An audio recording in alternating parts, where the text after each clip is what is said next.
falar sobre o desenho amostral ou desenho experimental, que é como nós planejamos um estudo para que ele nos dê resultados confiáveis, para que nós possamos analisar os nossos dados e confiar nos resultados que a gente obtém dessas análises. Então, vamos pensar inicialmente em uma pergunta. Então, a pergunta que eu pensei aqui foi: como o sombreamento afeta o crescimento de uma espécie de planta? Que é uma pergunta que, às vezes, poderia até ser respondida num trabalho de iniciação científica, por exemplo. E o que a gente precisa pensar para responder essa pergunta? Bom, inicialmente, eu diria que nós precisamos pensar no universo amostral, na nossa unidade amostral e nas nossas variáveis planatórias e nossa variável de resposta. Então, qual que é o nosso universo amostral? Lembrando que o universo amostral pode ser definido como conjunto de elementos cujas propriedades se investigam por meio de subconjuntos que lhes pertencem. Ou seja, basicamente todos os elementos, todas as coisas nas quais nós estamos interessados neste estudo. Então, para um estudo de como o sombreamento afeta uma espécie de planta, o nosso universo amostral poderia ser todas as plantas dessa espécie na região estudada, que é o conjunto de elementos para os quais nós queremos generalizar os nossos resultados depois. E qual vai ser a nossa unidade amostral? Lembrando que unidade amostral pode ser definida como cada uma das partes disjuntas em que uma população, ou o nosso universo amostral, população e universo amostral é a mesma coisa, então que uma população é exaustivamente decomposta, para que do conjunto delas se façam extrações a fim de constituir uma amostra ou estágio de uma amostra. Pode ser um conglomerado de unidades elementares. Ou seja, basicamente, quais são as coisas que nos vamos medir? Nossa unidade amostral, neste caso, pode ser uma planta, ou pode ser um conjunto de plantas. Por exemplo, se nós plantarmos um grupo de plantas no mesmo vaso, podemos tratar elas como um conjunto. Ou nós podemos trabalhar com plantas individualmente. Então, neste caso, vou definir que a nossa unidade amostral é uma planta, um indivíduo de planta. E as nossas variáveis? Nossa variável explanatória é como se fosse a causa. É aquilo que provoca o efeito, a diferença na qual estamos interessados. Neste caso, nossa variável explanatória teórica é o sombreamento. Estamos interessados no efeito de sombreamento. Como que nós podemos operacionalizar o sombreamento? Bom, nós podemos, por exemplo, usar o sombrite, que é aquele tecido ou aquela malha que se usa em caso de vegetação, em estufas, enfim, que provoca um certo nível de sombreamento, que deixa uma certa quantidade de luz passar.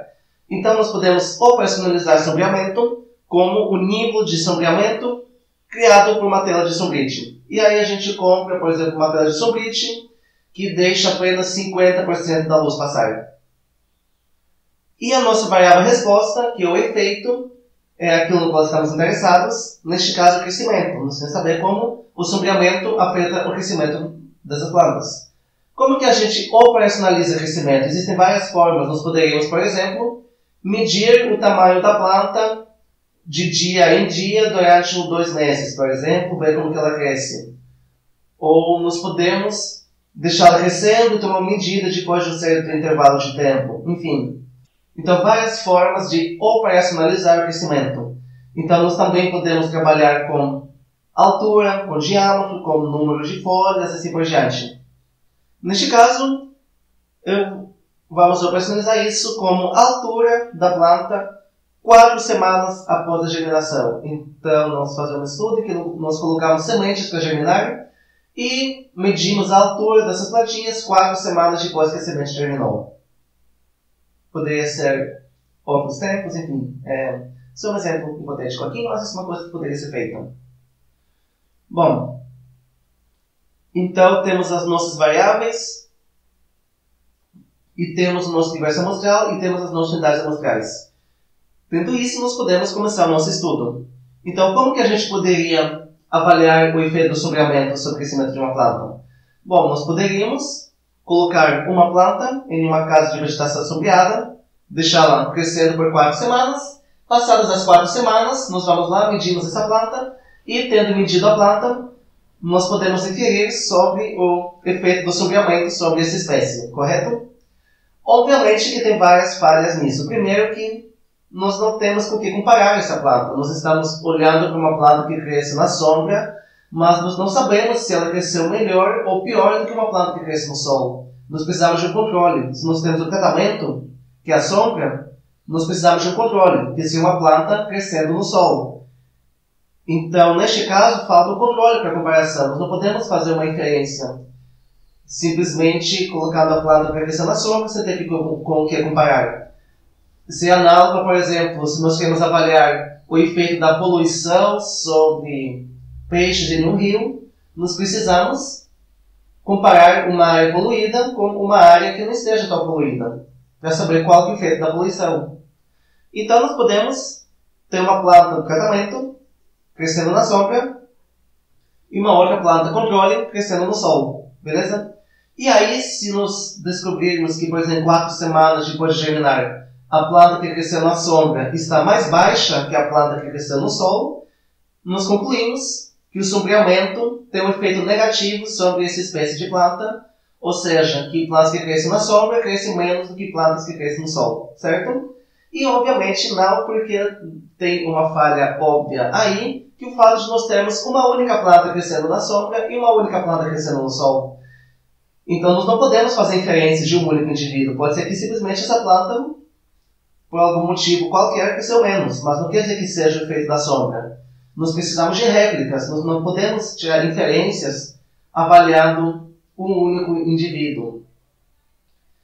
É análogo a uma pessoa falar que ela, por exemplo, tomou um certo remédio e melhorou de uma certa doença, enquanto outra pessoa não tomou esse remédio e não melhorou. Beleza, mas e daí? Nós não podemos inferir nada a partir disso sobre o efeito do remédio. Pode ser que essa pessoa teria melhorado mesmo sem ter tomado aquele remédio. Pode ser que ela, inclusive, teria melhorado mais rápido sem ter tomado aquele remédio. Então, nós precisamos de réplicas. Nós não podemos fazer inferências dessas sem ter réplicas a partir de uma única amostra, a partir de uma única unidade amostral. Então, neste estudo, como falei, falta réplicas, nós precisamos ter algumas plantinhas crescendo na sombra e algumas plantinhas crescendo no sol. E, com base nisso, nós podemos inferir que, por exemplo, se a média das plantas que crescem na sombra, a média da altura delas for estatisticamente significativamente menor do que a altura das plantas que crescem no sol, e depois eu vou falar o que significa essa estatística, etc. Mas, enfim, se a média das plantas na sombra for menor do que das plantas no sol, aí sim nós poderíamos inferir alguma coisa sobre o efeito do sombreamento. Beleza? Então, inicialmente, as duas primeiras coisas a se levar em conta é que nós precisamos de um controle para aquele nosso tratamento, para conseguir avaliar direito os efeitos do tratamento, e nós precisamos de réplicas. Nós não podemos tirar inferências a partir de uma única unidade amostral, a partir de uma única planta, ou de uma única pessoa, ou enfim. Controle e réplicas são as principais coisas a se levar em conta. Mas não é suficiente, porque neste caso, nós temos algumas plantas crescendo juntas em uma casa de vegetação. Elas estão crescendo juntas, então elas não são estatisticamente independentes entre si. Por exemplo, digamos que, sei lá, entra um gafanhoto naquela casa de vegetação e começa a comer as nossas plantinhas. O efeito do gafanhoto comendo as plantinhas vai se sobrepor ao efeito do sombreamento. Ou, sei lá, estoura uma tubulação de água naquela casa de vegetação e aí o solo vai ficar mais úmido. Ou, enfim, alguma outra coisa que nós não estamos levando em conta, mas que faz com que essas plantinhas não sejam independentes. Então, é essencial que as nossas unidades amostrais tenham independência estatística. Caso contrário, as nossas réplicas, na verdade, serão pseudo-réplicas, falsas réplicas, que parecem ou fingem serem independentes, serem réplicas, mas na verdade não são. E aí fica também difícil a gente fazer inferências. Um exemplo disso seria também, por exemplo, estamos avaliando o efeito de uma intervenção didática sobre o ensino de biologia numa escola. E aí nós aplicamos uma certa intervenção didática em uma sala de aula, em uma turma, e não aplicamos ela em outra turma. E comparamos as duas turmas. Neste caso, também estamos tendo pseudo-replicação, porque pode ser que uma turma seja diferente da outra. Em uma turma nós temos mais pessoas interessadas, em outra turma temos menos pessoas interessadas, enfim. Então, o ideal seria, por exemplo, distribuir pessoas aleatoriamente, e algumas vão ter essa intervenção didática, outras não vão ter, e aí, para que ninguém seja prejudicado depois, as que não tiveram também tenham essa intervenção didática, enfim. Ou ter várias turmas, neste caso, as nossas réplicas seriam as turmas, e não as pessoas em cada turma. Porque os alunos em uma turma não são independentes entre si, estatisticamente.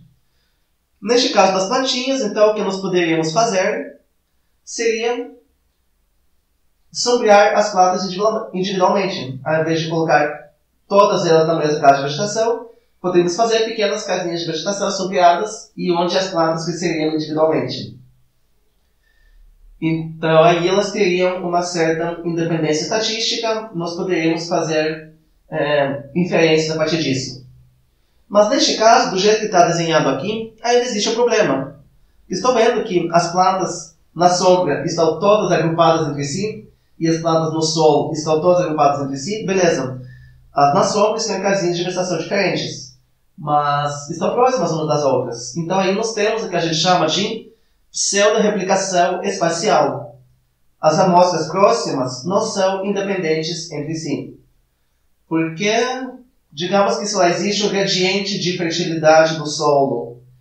E as plantinhas que estão nas casas de vegetação, supondo que tenham sido plantadas no solo, e não em vasos com o solo com as mesmas características químicas, enfim,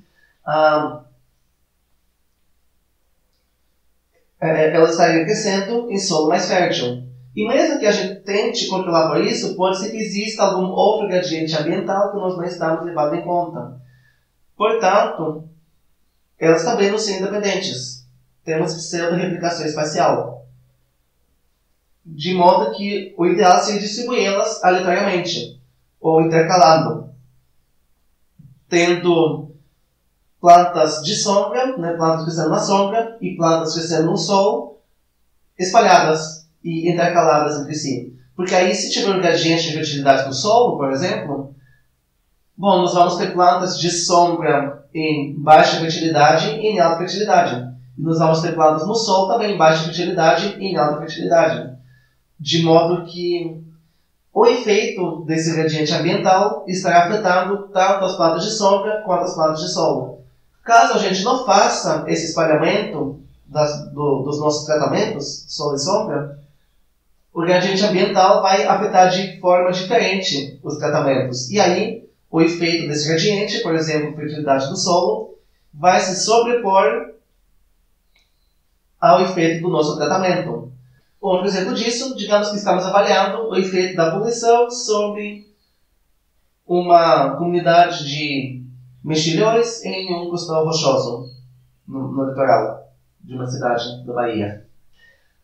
E aí, digamos que existe um gradiente de poluição relacionado à distância de uma fonte de esgoto, por exemplo.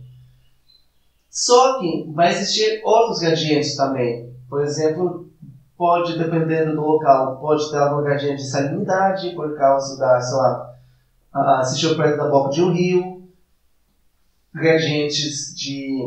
outros gradientes ambientais.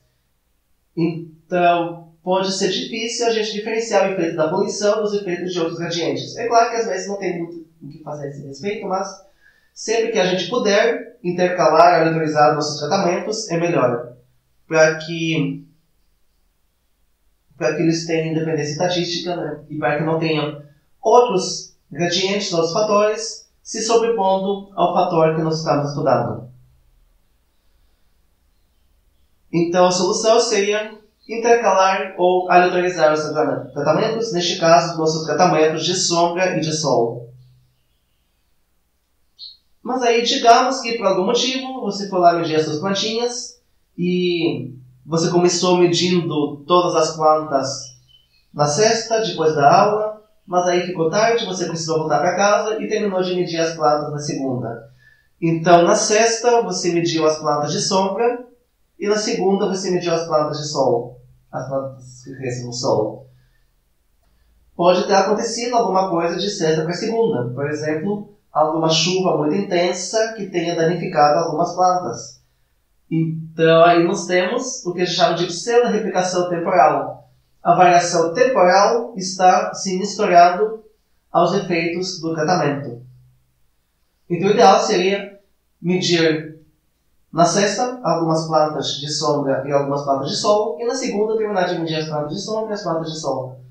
Porque assim, caso aconteça alguma coisa de sexta para segunda, isso afetaria igualmente os nossos dois tratamentos.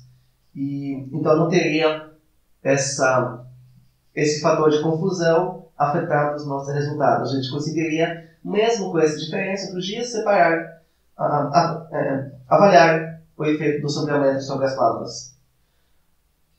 E então, além de intercalar no espaço, intercalar também no tempo.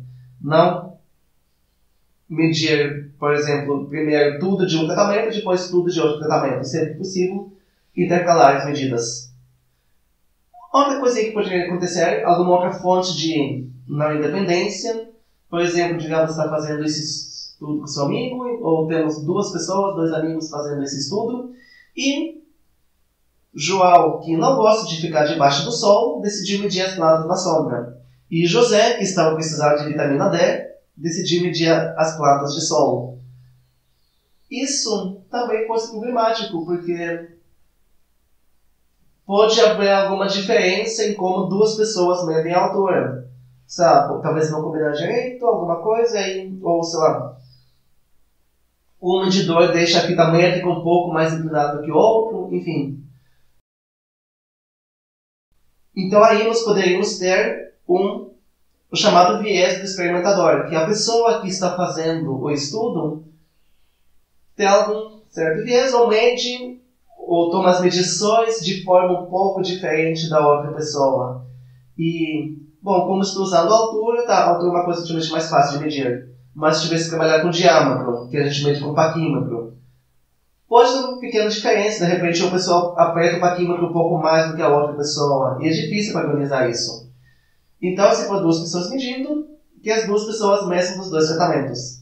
O ideal é que seja a mesma pessoa medindo tudo, justamente para não ter esse viés do experimentador, neste caso, né, ou melhor, para que este viés seja sempre o mesmo, tornando as medidas comparáveis.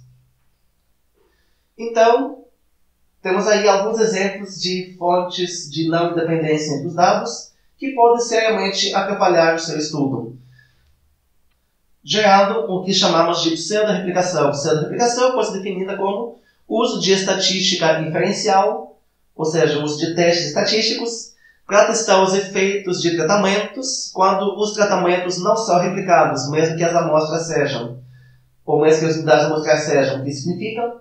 Significa que, por exemplo, aquele exemplo da sala de aula, nós podemos ter vários alunos em uma sala de aula, vários alunos em outra sala de aula, mas se todos os alunos em uma sala de aula receberam uma intervenção e na outra sala não receberam, os nossos tratamentos, que a intervenção didática não foi replicada, porque os alunos que estão em uma sala de aula não são independentes entre si.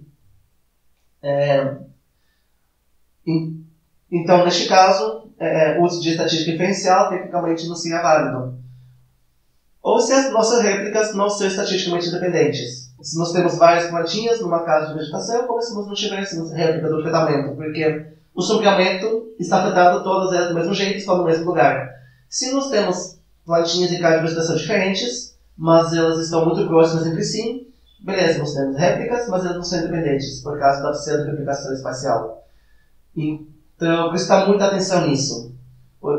Nossas unidades amostrais precisam ser independentes entre si. Afinal, já dizia nosso imperador, independência ou morte. Caso, independência das unidades amostrais ou morte do seu estudo. Sim, esse piada foi muito horrível. E esse é o artigo do Colbert, que ele discute em detalhes pseudo-réplicas, fontes de pseudo-replicação, etc. É o artigo de ecologia mais citado dentre os artigos publicados de 1970 a 1999. Então, até 2013, de acordo com o blog da Dynamic Ecology. Esse artigo tinha sido citado mais de 4.000 vezes até 2013. E é um artigo denso, longo, mas eu recomendo que, se você for fazer pesquisas científicas, e principalmente na área de ecologia e outras áreas de biologia, eu recomendo fortemente que você leia esse artigo e procure entender ele. Ele traz muitas informações interessantes. E aqui ele discutindo, então, mostrando formas legais e formas não tão legais da gente distribuir os nossos tratamentos. Então aqui nós temos um tratamento escuro e um tratamento claro, pode ser sombra e sol. Nós podemos aleatorizar totalmente a disposição dos nossos tratamentos. Isso parece interessante, aleatorização total. Nós podemos também deixar em blocos. Então, por exemplo, no lugar nós temos uma planta crescendo na sombra e uma planta crescendo no sol. Em outro lugar nós temos uma planta crescendo na sombra e uma planta crescendo no sol. E em outro a gente coloca primeiro a planta no sol, depois a planta na sombra. Tendo assim blocos aleatorizados de tratamentos. Então estão distribuídos em blocos e a distribuição dos tratamentos por cada bloco é aleatorizada. E nós também podemos ter uma distribuição sistemática, tipo sombra, sol, sombra, sol, sombra, sol, enfim, intercalando os nossos tratamentos. Também seria válido. Formas que não seriam válidas seriam formas de segregação. Por exemplo, nós temos todas as plantas de sombra e depois todas as plantas de sol. Então elas vão ser independentes. Pode ser simples, pode ser agregada, que tipo a planta de sombra no lugar, tem um espaço depois das plantas de sombra. Isolativa, que seria tipo as plantas de sombra numa caixa de vegetação e as plantas de sol em outro lugar. Neste caso, as plantas de sombra e as plantas de sol, as unidades amoscais em cada tratamento não são independentes entre si. Então isso não seria um desenho amoscal apropriado. E outro cenário que não seria apropriado é quando nós temos aleatorização, mas com réplicas interdependentes entre si. Por exemplo, naquele exemplo que eu dei, de que uma pessoa mede as plantas de sombra e outra mede as plantas de sol. Ou, se não, digamos que nós temos um estudo sobre efeito de alguma coisa sobre peixes que estão em diferentes tanques, em diferentes aquários. E imagine que, neste caso, nós temos alguns tanques com peixes que receberam um tipo de tratamento e outro tanque com peixes que receberam outro tipo de tratamento. Só que, por exemplo, sei lá, alimentação diferente. Em um tanque os peixes estão recebendo uma alimentação, no outro estão recebendo outra alimentação, e nós queremos ver como essa alimentação afeta o tamanho dos peixinhos. Só que imagine que os tanques de um tipo de alimentação estão interconectados entre si, por exemplo, recebem água do mesmo lugar. E os tanques com outro tipo de alimentação estão também de alguma forma interconectados entre si, recebendo água de outro lugar. E isso causa uma fonte de não independência. Sei lá, pode acontecer de que a água que um conjunto de tanques recebe está um pouco mais quente do que a água do outro conjunto de tanques, ou tem um pH um pouco diferente, enfim.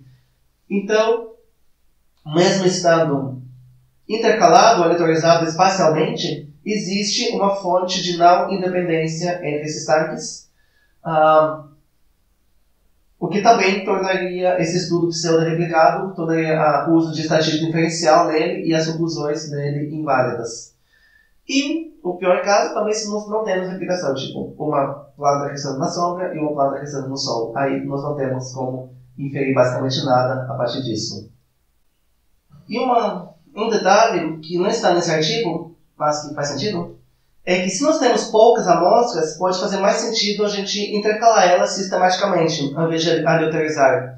Porque se a gente faz uma aleatorização, pode acontecer de que essa aleatorização gere pseudo-replicação. Porque se nós temos poucas amostras, existe uma grande chance delas aleatorizadas, todas as amostras de um tratamento ficarem próximas entre si. Então, neste caso, pode ser melhor a gente intercalá-las sistematicamente, ou se não, ter a priori alguma regra de decisão para decidir se a gente aceita o resultado do sorteio, para a distribuição das amostras ou não. Repare que não estou falando da gente escolher quais resultados a gente aceita e quais não. Estou falando da gente ter uma regra a priori definindo que se o resultado do sorteio não obedecer certos critérios, ele não vai ser aceito. Por exemplo, se ao sortear as amostras de um tratamento, as unidades amostrais de um tratamento fiquem todas agrupadas, nós não vamos aceitar esse sorteio, vamos sortear de novo. Mas regras que devem ser definidas a priori, antes da gente fazer o sorteio. Porque é isso, né? A utilização de poucas amostras pode fazer com que os tratamentos fiquem agrupados. Então aqui fiz algumas simulações. Eu tenho 3 tratamentos. Um tratamento branco, roxo e um tratamento preto. Fiz algumas aleatorizações delas, como estariam distribuídas no espaço, sendo que tenho apenas 3 réplicas de cada tratamento. Então, as 2 situações de cima, ficou legal. Os 3 tratamentos ficaram intercalados, aleatorizados, espalhados por todo o meu gradiente de estudo, por toda a minha área de estudo. Mas depois sempre acontece de que alguns tratamentos ficam agrupados entre si e outros ficam agrupados entre si também. Isso é problemático, justamente porque pode acontecer de ter algum gradiente ambiental nessa minha área de estudo, por exemplo, gradiente de temperatura. E aí, aleatoriamente, as unidades amostrais de um tratamento vão ficar em temperaturas mais baixas e as de outro tratamento em temperaturas mais altas. E isso vai ser complicado. Então, como existe uma grande chance da aleatorização gerar essa pseudo-replicação, né? Então, pode ser melhor a gente intercalar ou se não definir regras que alguns resultados do sorteio não vão ser aceitos. O foco é sempre na independência das suas unidades amostrais. Garantido também que você não gere nenhum viés, né? Tipo, não vale você escolher, vou colocar uma unidade amostral aqui porque aqui parece um lugar legal.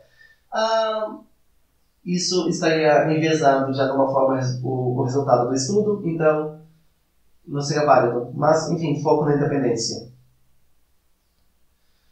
E outra coisa que deve ser considerada ao fazer um estudo, que tem relação já não é tanto com a pseudo-replicação, mas com fatores de confusão, que são os efeitos do procedimento. Quando o procedimento, algum aspecto do seu procedimento experimental afeta o resultado de forma não relacionada à variável que você está estudando. E eu acho que isso que eu falei não fez muito sentido, mas vou dar um exemplo.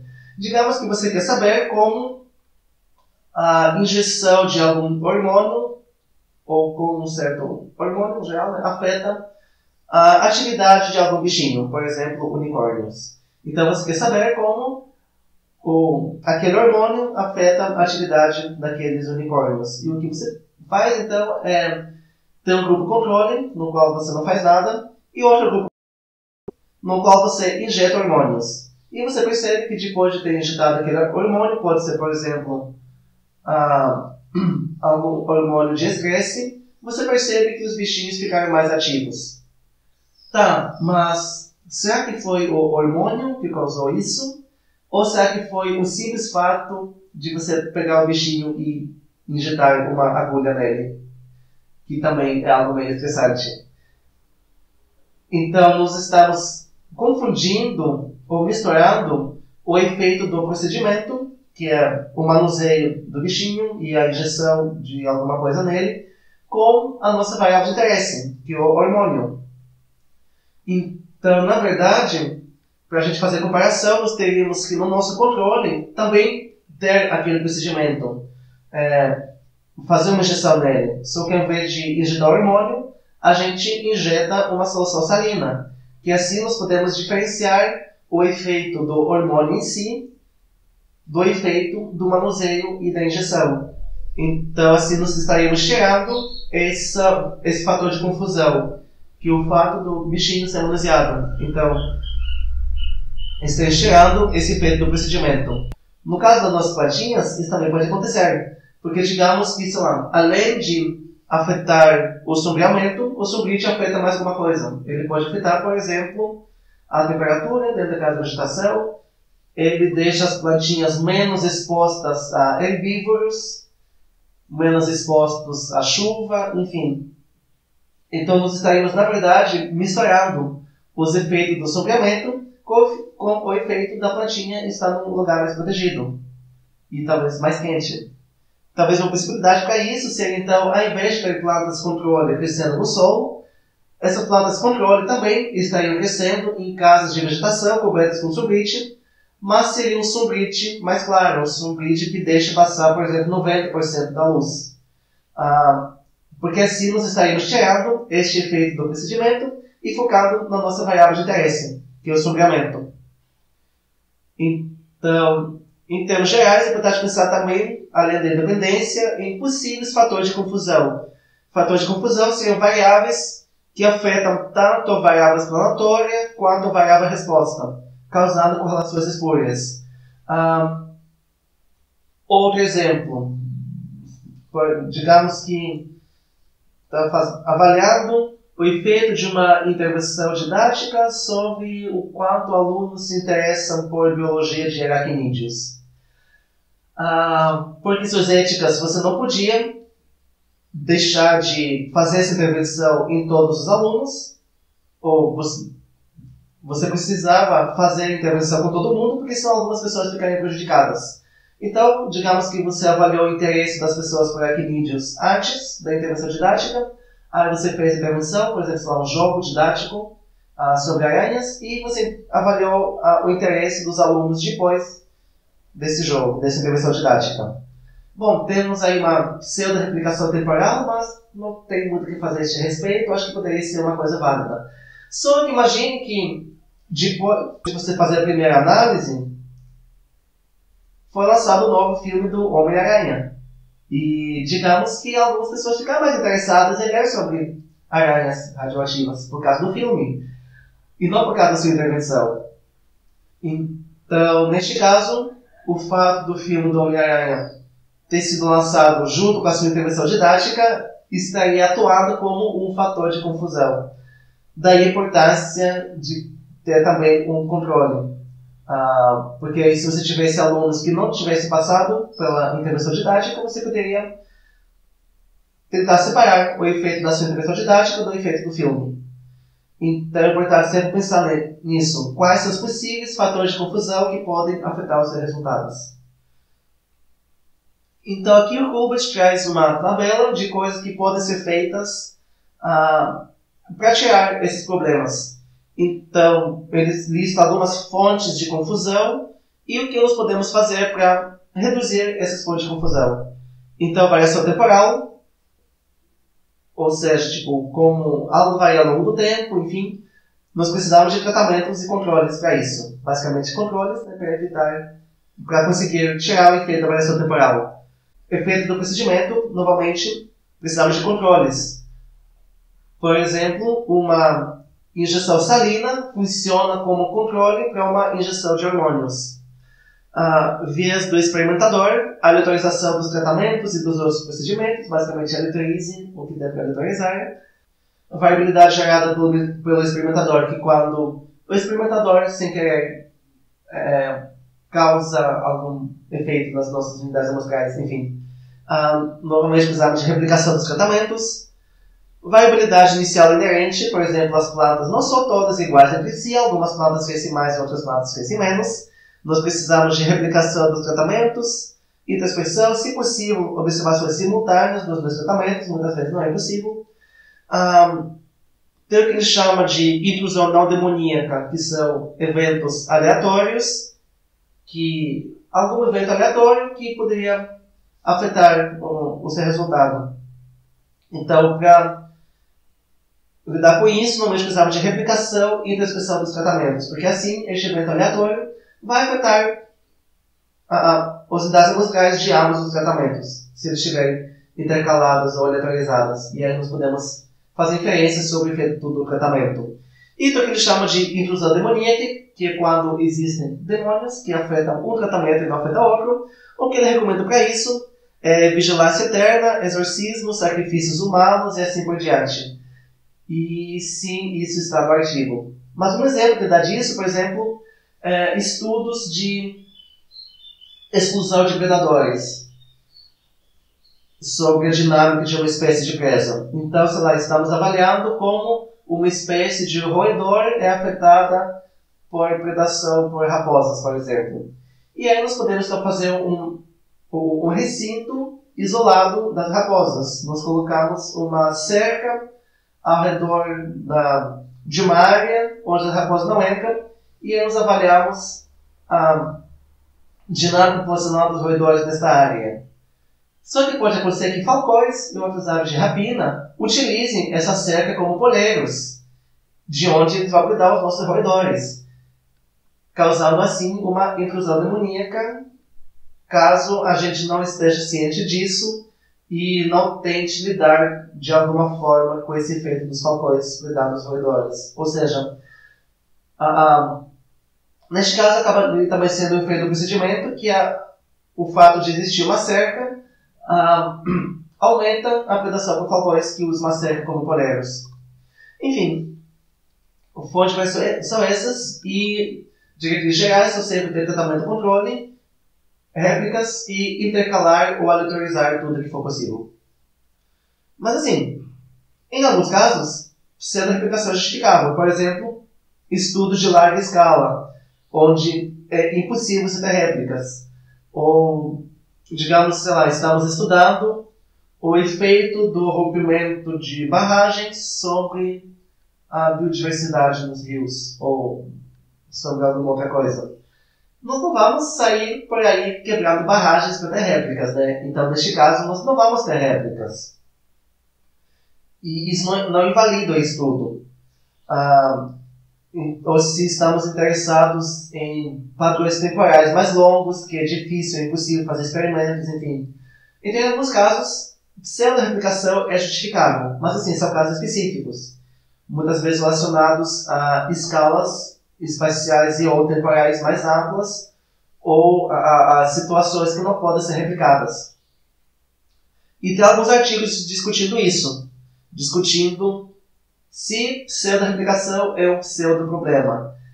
Que eu diria que pseudo-replicação não é um pseudo-problema, é um problema real em muitos estudos, mas em alguns casos é justificável. Então, se você acha que no seu caso pseudo-replicação é justificável, eu recomendo que você leia esses artigos, ou outros que discutem isso, para ter argumentos e para pensar melhor se realmente o seu caso, o seu estudo, entra em uma dessas situações em que pseudo-replicação não invalidaria os seus resultados. Então, resumindo, para planejar seu estudo, pense inicialmente, né, qual é o seu universo amostral, suas unidades amostrais básicas, enfim. Pense com carinho quais são as suas variáveis exploratórias e suas variáveis de resposta, teóricas e operacionais. É muito importante que as suas variáveis operacionais estejam realmente representando as suas variáveis teóricas de interesse. Avalie com carinho se as suas unidades amostrais são de fato independentes entre si. E se elas não forem, faça tudo o que você puder para que elas realmente sejam independentes entre si. E avalie se existem fatores de confusão, se existe alguma variável que você possa não estar levando em conta, mas que pode estar se confundindo aos efeitos das suas variáveis explanatórias de interesse. Beleza? E, eventualmente, eu recomendo que você leia o artigo do Hubert. É um artigo muito importante, embora seja longo, mas ele traz muitas coisas interessantes. Então, eu recomendo que você tire algum tempo da sua vida para ler esse artigo. E até a próxima.